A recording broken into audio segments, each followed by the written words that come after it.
the ancient astronauts who became God. What the Sumerian tablets really say about Genesis. What if I told you that the God described in the Old Testament was not one being, but two extraterrestrial brothers fighting for control of humanity? What you're about to discover has been hidden in plain sight for thousands of years, buried in clay tablets that predate the Bible by over 2,000 years.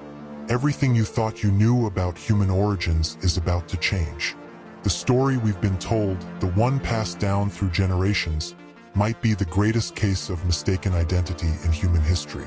Because when you compare the biblical Genesis with the original Sumerian texts, something shocking becomes clear. We're not talking about God. We're talking about aliens. Have you ever wondered why the God of the Old Testament seems to have such wildly different personalities? One moment he's merciful, protective, loving. Turn a few pages and suddenly he's wrathful, punitive, destroying entire cities, wiping out millions of people. Meanwhile, Satan only killed 10 people in the entire Old Testament, and that was with God's permission. The numbers don't add up.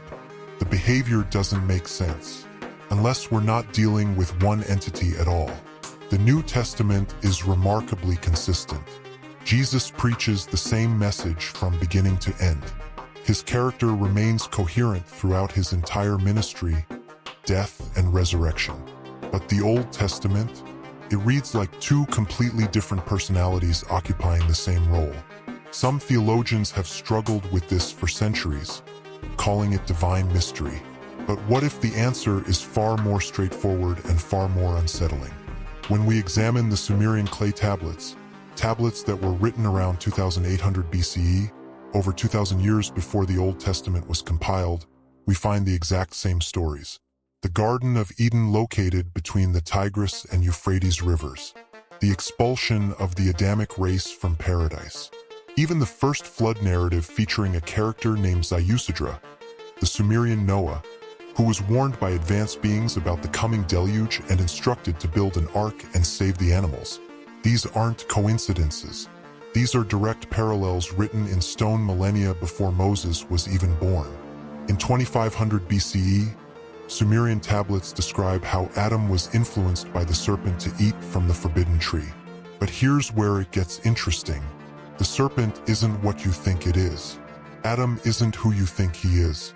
We need to decode what these words really mean. Let me show you something that will blow your mind. In ancient Egypt, around the same period, there's the story of Horus, the Messiah figure, born on December 25th, son of Osiris, who had already died. An immaculate conception. His death celebrated between March 15th and 20th. He performed miracles, had supernatural powers. Sound familiar? The parallels with Jesus are undeniable. But the Egyptian texts predate Christianity by thousands of years. In 2371 BCE, we have tablets describing King Sargon of Mesopotamia, found abandoned in a basket floating in the Euphrates River. Raised by a gardener, became the cupbearer to the king, eventually became a prince.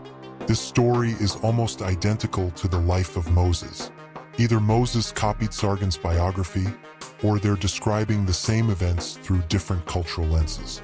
The similarities are too precise to ignore. Here's what mainstream archaeology won't tell you. The Hebrew people were held captive in Babylon from 597 to 538 BCE. During this captivity, they were exposed to all the Babylonian legends and myths, which themselves were based on the much older Sumerian traditions. The Hebrews were monotheistic. They believed in one God, so when they heard these stories about multiple gods, two brothers with opposing agendas, they merged them into a single deity. They created a composite character. This is why God seems bipolar in the Old Testament, because we're actually reading about two different beings. Enlil and Enki, two Anunnaki brothers who came to Earth with very different philosophies about humanity. Enlil, along with Anu, was harsh, controlling, wanted humans as slaves. Enki was the civilizer, the teacher, the one who wanted to elevate humanity. When the Hebrew scribes translated these stories, they combined both personalities into one God. That's why Yahweh sometimes helps humanity and sometimes tries to destroy it. We're reading about two extraterrestrial commanders with opposing agendas. The linguistic evidence is overwhelming. When you analyze the original Hebrew and Aramaic terms in Genesis, then compare them with Sumerian and Akkadian root words, the connections become impossible to deny. The word Elohim, which is translated as God in English Bibles, is actually plural. It literally means gods, multiple beings, not one, many. The text has been deliberately mistranslated to fit a monotheistic narrative. Let's talk about the Garden of Eden. The Sumerian tablets describe a place called E.din, not Eden E.din. This was an actual settlement in Mesopotamia between two rivers, exactly where the Bible places the garden. But it wasn't a magical paradise. It was a genetic laboratory. The Anunnaki needed workers to mine gold and other minerals from the earth.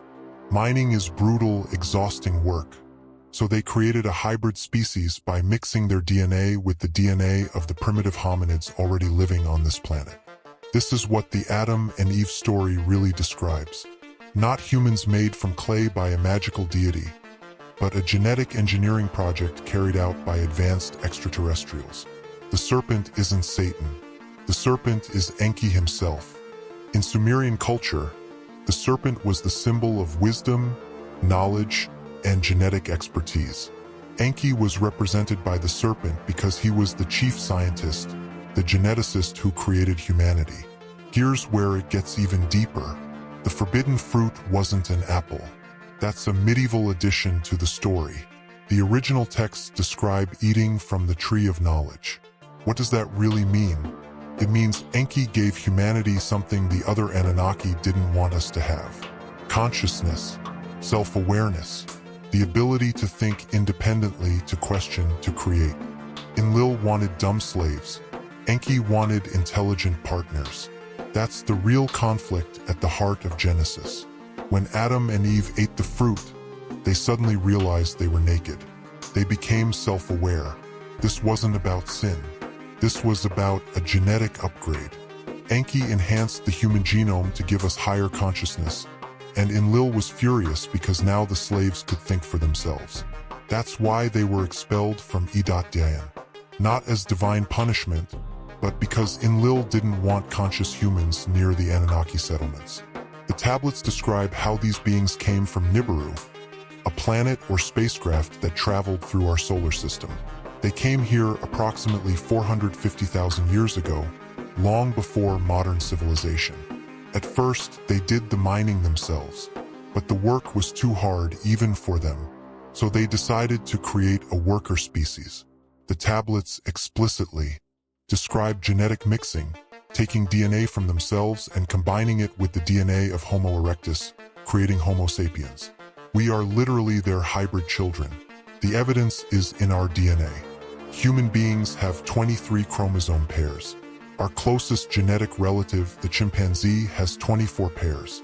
Somewhere in our evolutionary history, 2 chromosomes fused together. Geneticists call this chromosome 2, and it shows clear signs of artificial manipulation. The fusion is too perfect, too symmetrical to be a natural mutation. It looks engineered, and if you believe the Sumerian tablets, it was. Do you believe there is life on other planets? Think about what that means for humanity's origin story. If intelligent extraterrestrials exist, and if they've been visiting Earth for hundreds of thousands of years, then every ancient culture that describes gods coming from the sky might not be describing mythology. They might be describing history. Leave your thoughts in the comments. This is where the conversation gets interesting. Multiple ancient civilizations describe these same beings. The Sumerians called them Anunnaki. The Egyptians called them Neteru. The Indians called them Devis. The Greeks called them Titans and Olympians. Different names, same story. Advanced beings from the stars who came to Earth, genetically engineered humanity, and then fought among themselves about what to do with their creation. Some wanted to keep us as slaves. Others wanted to set us free. Look at the statues and carvings the Sumerians left behind. Strange figures with elongated skulls, large eyes, wearing strange technological devices. They're not depicting gods in the mystical sense. They're depicting physical beings with advanced technology. The tablets describe flying vehicles called Mu or Mulu, shown as rockets with flames coming out the bottom. These aren't metaphors. These are technical descriptions.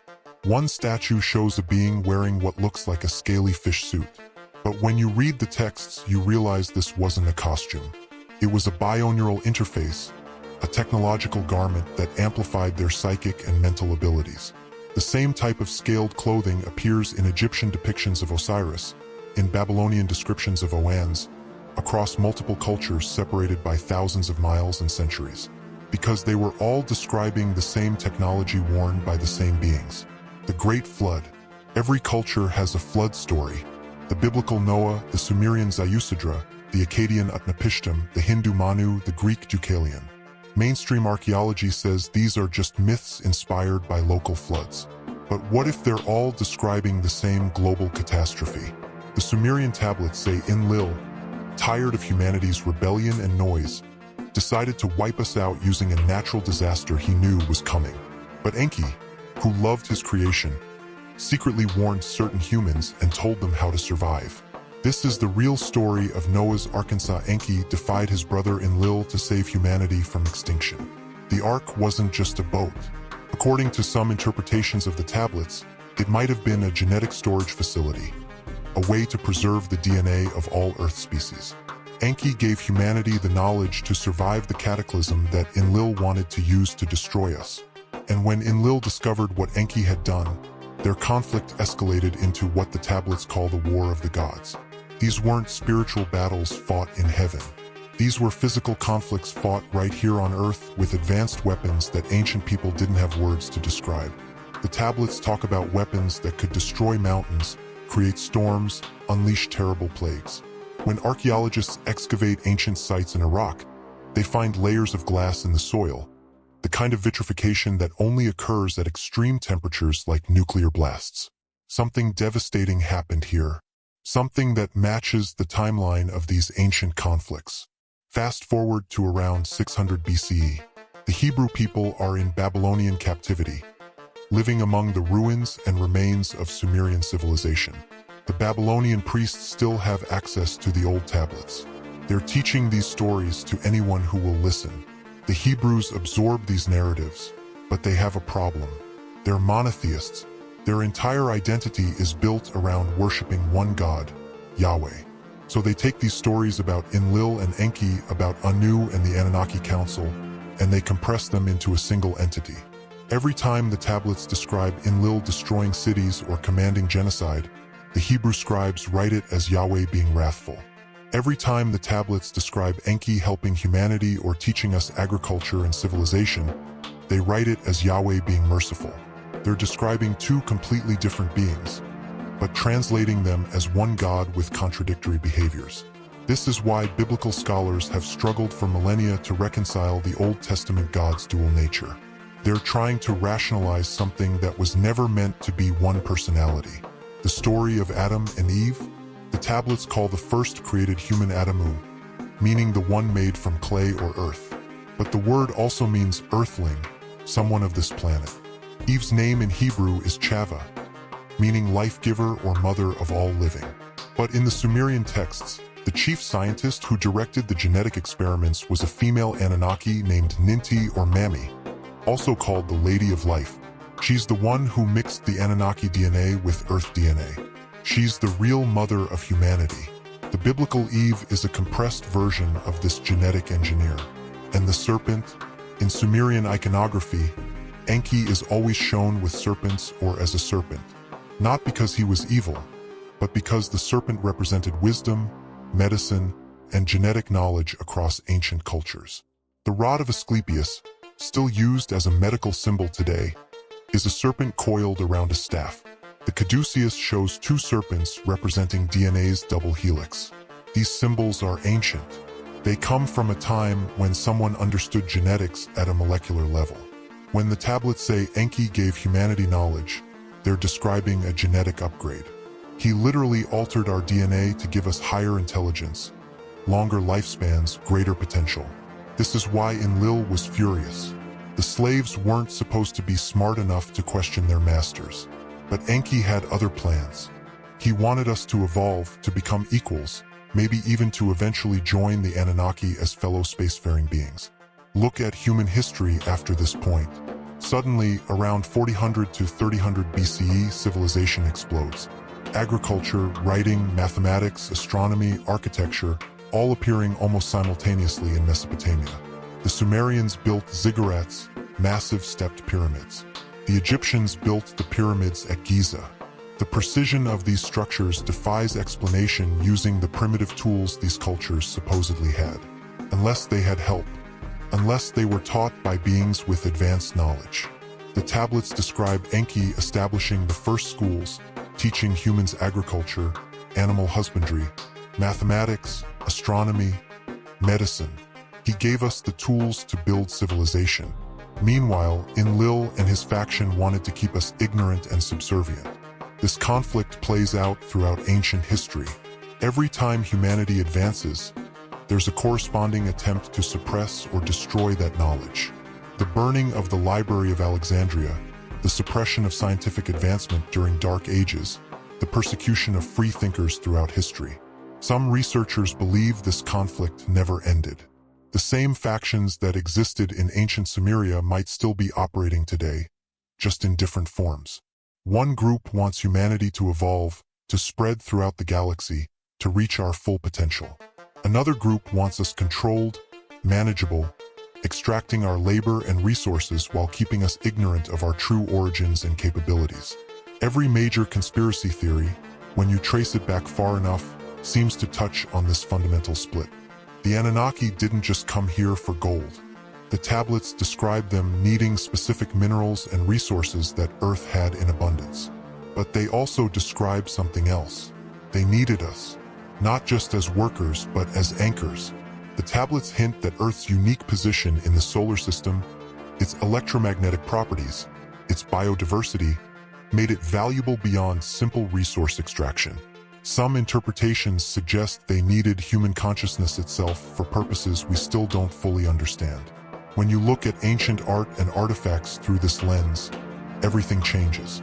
The Sumerian statues with huge eyes, they might be depicting the Anunnaki's actual appearance, or they might be showing humans wearing VR-style devices.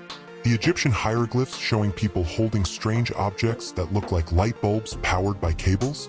Maybe not metaphorical, maybe literal. The Nazca lines in Peru only visible from the air? Perhaps landing markers or navigation aids for aerial craft. The evidence is everywhere once you know what you're looking for. But here's what's really mind-blowing. If all of this is true, if the Anunnaki really did genetically engineer us, if we really are a hybrid species, then what does that make us? Are we their children, their property, their experiment? Or are we something new, a fusion of terrestrial and extraterrestrial genetics that has evolved beyond what either parent species intended?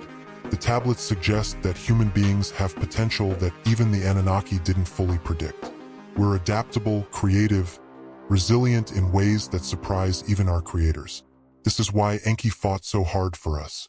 He saw something in humanity worth protecting, worth elevating. He risked everything, including his relationship with his own family, to give us consciousness and freedom. In a sense, he's the real Prometheus stealing fire from the gods to give to humanity. Every culture has this archetype, a rebel god who sides with humans against the divine establishment. Because it actually happened. The implications are staggering. If we're not a divine creation but a genetic experiment, if the Bible is a heavily edited version of actual historical events involving extraterrestrial beings, then everything we've been taught about religion, about human exceptionalism, about our place in the universe needs to be completely reconsidered. We're not alone. We've never been alone. We were created by beings from another world, and that means somewhere out there, our cosmic cousins still exist. Some people find this idea threatening. If we weren't made by God, does that mean there's no meaning to existence? But think about it differently. If we were created by advanced beings as an experiment in consciousness, and that experiment succeeded beyond their wildest expectations, if humanity has evolved and grown and created art and music and literature and achieved things our creators never imagined, doesn't that make our story even more remarkable? We're not puppets of divine will. We're an independent species with our own destiny, our own potential, our own right to exist and expand throughout the cosmos. The Sumerian tablets don't end with creation. They continue through thousands of years of history, describing conflicts and politics among the Anunnaki, their struggles for power, their debates about humanity's fate. Some of them wanted us destroyed, some wanted us enslaved, but Enki's faction wanted us free. And gradually, over millennia, the Anunnaki's direct presence on Earth diminished.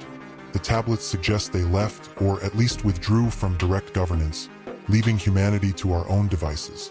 But did they really leave? Or did they just go underground, literally and figuratively? There are persistent legends across cultures about inner Earth civilizations, about beings who retreated beneath the surface when conditions on the surface became untenable. The Hopi speak of ant people who sheltered them during cataclysms. Tibetan Buddhism describes Agartha, an advanced civilization beneath the Himalayas. Could these be remnants of the Anunnaki? Could some of them still be here, watching, waiting, occasionally intervening? Modern UFO encounters describe beings that match ancient descriptions. Tall humanoids with advanced technology. Genetic experiments and hybrid programs. Messages about humanity's future and warnings about our self-destructive tendencies. The Betty and Barney Hill abduction in 1961 described beings who showed them a star map, later identified by amateur astronomer Marjorie Fish as centered around Zeta Reticuli. Abductees described genetic sampling, reproductive experiments, hybrid children. The same themes repeat across thousands of documented cases. What if the Anunnaki never left? What if they've simply changed their approach? Instead of ruling openly as gods, perhaps they work behind the scenes, guiding or manipulating human development through more subtle means. Every ancient text warns about these beings returning. The Book of Revelation describes gods descending from the sky. Hopi prophecy speaks of the return of the star people. The Mayan calendar pointed to 2012 as a transition point. What if these aren't myths? What if they're warnings or promises from beings who know the cosmic schedule better than we do? Here's the ultimate question. If all of this is real, what do we do with this information? Do we wait passively for contact, for disclosure, for some external force to reveal the truth? Or do we take control of our own story? The tablets suggest that humanity was created as a slave species but evolved beyond that programming. We developed consciousness, free will, creativity that surpasses even our creators. We're no longer the primitive hominids they experimented on. We're something new, something powerful, something that might even frighten them. This is why disclosure hasn't happened yet. Not because the truth would cause panic, though that's the excuse given, but because the truth would empower us. Once we understand we're a genetic hybrid of terrestrial and extraterrestrial origins, once we realize we have latent abilities coded into our DNA, once we recognize that we're part of a galactic community, whether the current gatekeepers want to admit it or not, everything changes. The power structures that have controlled humanity for millennia suddenly lose their authority. Because how can you control people once they know the truth about their cosmic heritage? The evidence is scattered across thousands of clay tablets, buried in archaeological sites, encoded in ancient myths, documented in modern abduction cases, and hidden in classified government files. The Sumerian tablets aren't mythology. They're history. The Anunnaki weren't gods.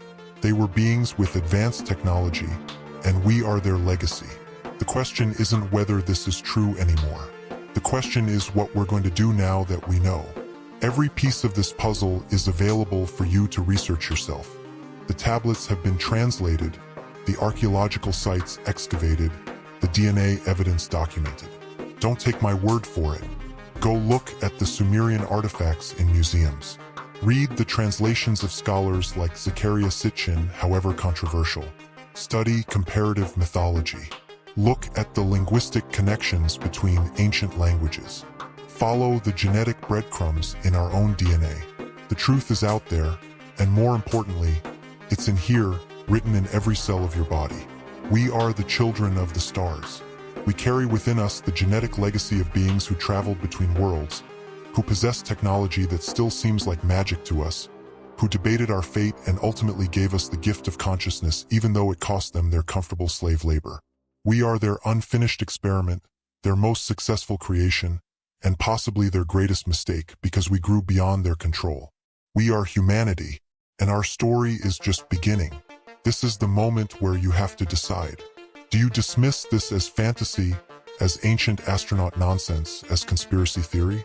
Or do you open your mind to the possibility that everything you've been taught about human origins is a simplified, sanitized version of something far stranger and far more wonderful? The Old Testament isn't a religious text. It's a declassified document describing first contact, genetic engineering, and humanity's emergence as a conscious species under extraterrestrial guidance. The Anunnaki are real. The evidence is undeniable. And once you see it, you can never unsee it. What will you do with this knowledge? That's up to you. The controllers, whether human or otherwise, want you to stay asleep, to accept the official narrative, to never question too deeply. But Enki gave us consciousness precisely so we would question. He gave us curiosity so we would seek truth. He gave us free will so we could choose our own path. Every time you question authority, every time you dig deeper, every time you refuse to accept the comfortable lie in favor of the uncomfortable truth, you're honoring that ancient gift. You're becoming what Enki intended, a truly conscious, truly free being. The Anunnaki story isn't over. It's ongoing. We're living in the next chapter right now. The choices we make in the coming years will determine whether humanity continues to evolve and expand into the galaxy, or whether we destroy ourselves and prove Enlil right that we were a mistake that should have been terminated long ago. The universe is watching. Our cosmic family is watching. And somewhere, maybe in underground bases or orbiting platforms or dimensions we can barely perceive, Enki and Enlil's factions are still debating humanity's fate. But this time, we get a vote. This time, we're conscious enough to choose our own destiny. So what's it going to be? Will you wake up to your cosmic heritage? Will you recognize the truth hidden in ancient texts? Will you understand that the Old Testament God was actually two warring extraterrestrials fighting over humanity's future? Or will you close this video, dismiss it all, and go back to sleep? The choice, as it's always been since Enki gave us that first genetic upgrade in the Garden of Eden, is yours. Free will, the greatest gift and the heaviest burden. Use it wisely.